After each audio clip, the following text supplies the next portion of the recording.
Action. நண்பர்களே, அதாவது என்னுடைய வாழ்க்கையில் இப்போ நம்ம ஒவ்வொருத்தரும் ஒவ்வொரு குடும்பம் இருக்குது.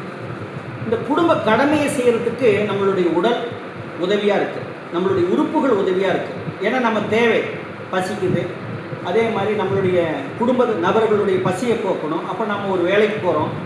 இப்படி தொடர்ந்து நம்ம பயணிக்கும் போது நம்மளுடைய வாழ்நாளில் ஏதாவது ஒரு கட்டத்தில் எனக்கு ஒரு கிட்டத்தட்ட ஒரு 50 வயசு ஆகும்போது என்ன நடந்தது அப்படின்னு பார்த்தீங்கன்னா, திடீர்னு பார்த்தீங்கன்னா நம்மளுடைய பேக் பெயின் ஒரு மிகப்பெரிய ஒரு வலி வந்தது. ஆஸ்பத்திரி போய் கேட்டால் அவங்க 1 லட்ச ரூபா செலவாகும் அப்படின்ட்டாங்க.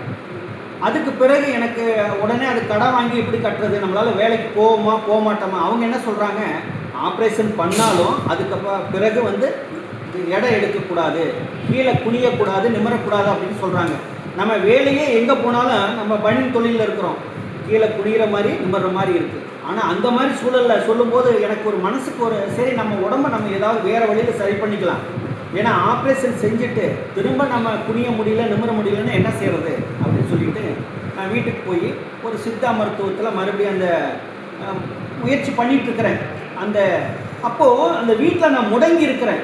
வயசு 50, பொண்ணு வயசுக்கு வந்திருக்காங்க, திருமணத்துக்கு தயாராக இருக்கிறாங்க. பையன் அப்போ தான் வேலைக்கு போக தொடங்கியிருக்கிறாப்புல. இப்போது குடும்பத்தில் கடனும் இருக்குது, அது எப்படி கட்ட முடியும், இப்போ பிள்ளைகளுக்கு எப்படி கடமையை நிறைவேற்றுறது அப்படிங்கிற ஒரு கவலை, ஒரு தந்தைங்கிற ஒரு கவலை நமக்குள்ள ஒவ்வொரு குடும்பத்தில் இருக்கக்கூடியவங்களுக்கும் அது வரும். அதே போல் எனக்கு நம்ம எப்படா இனி நம்ம எழுந்து நடப்போமா, நம்ம குடும்ப கடமையை நிறைவேற்ற முடியுமா, இந்த உடல் ஒத்துழைக்குமா அப்படிங்கிற ஒரு பய உணர்வு, பரிதவிப்பு இருந்தது.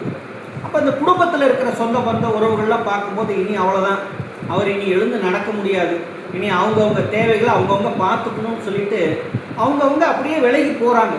இது பார்க்கும்போது மனசுக்கு வேதனையாக இருக்குது. நம்ம உழைச்சி சம்பாதிக்கும் போது எல்லா மக்களும் நம்மளை நேசிக்கிறவங்க கூட நம்ம மூளையில் சுருண்டு கிடக்கும்போது யாரும் பக்கத்தில் வரதில்லை. அப்போ இந்த உடல் நலம் எவ்வளோ முக்கியம், எவ்வளோ அவசியம் அப்படிங்கிறது என்னால் உணர முடிஞ்சது. அதுக்கு பிறகு இயற்கை மருத்துவத்து மூலயமா இதை சரி பண்ணிவிட்டு திரும்ப அதே பணிக்கு வேலைக்கு போய் திரும்ப என்னுடைய மகளுக்கு திருமணம் செஞ்சு என்னுடைய மகனை ஒரு நல்ல நிலைக்கு கொண்டு வர முடிஞ்சது. ஏன் எதுக்காக சொல்கிறேன்னா, இந்த உடல் அவ்வளோ முக்கியம். அதனால் இந்த உடலை கெடுக்கிறதுக்கான உரிமை நம்ம யாருக்குமே கிடையாது. அதனால் இந்த உடல் நலத்தை பேணணும். அதனால தான் கடமை செய்கின்ற உடல் அப்படிங்கிற ஒரு தலைப்பு. நம் உடலை கெடுக்க உரிமை இல்லை மனிதா, பிற உடலை வருத்த உரிமை இல்லை மனிதா. இயற்கை இயக்கும் உடல் உறுப்புகள் அனைத்துமே இல்வாழ்க்கை அறநெறி ஞானம் உணர்த்துதே. கடமை செய்கின்ற உறுப்புகள் இருப்பதாலே நம் உயிர் உடலும் தடையின்றி இயங்குதே. தூங்கும் போதும் உள்ளுறுப்புகள் இயங்குதே. நம் தேவைக்காக வெளியுறுப்புகள் உதவுதே.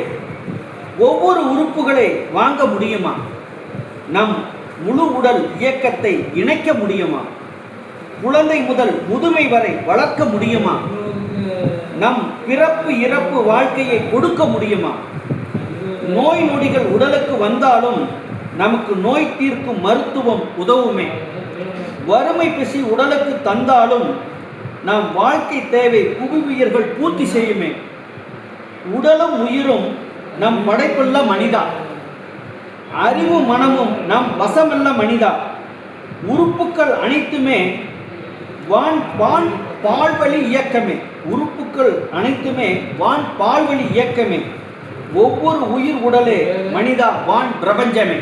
நன்றி.